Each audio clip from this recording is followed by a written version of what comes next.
Dredging, an age-old process that to this day is of great economic and infrastructural importance around the world.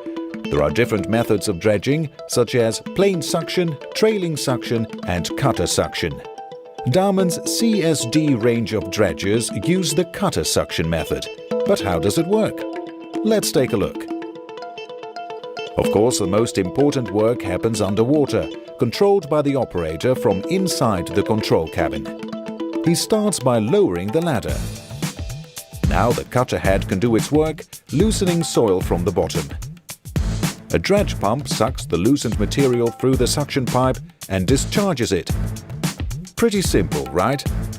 But how does the dredger move around to dredge an entire terrain?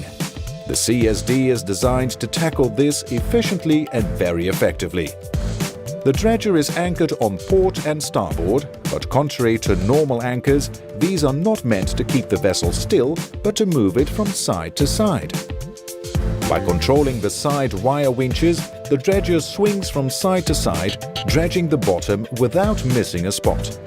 The operator lowers a spud pole to create a center point of rotation for the dredger. After completing a cut, the dredger moves forward by raising the spud and lowering another one.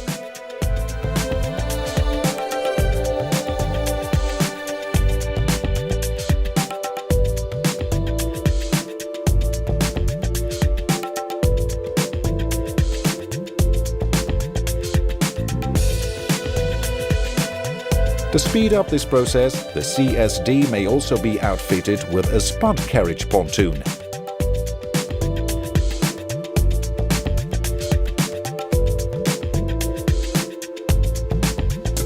A small workboat repositions the anchors.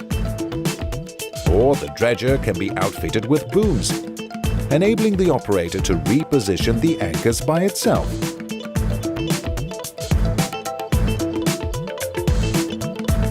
So there you have it, cutter suction dredging made easy. It's all a matter of using the right equipment.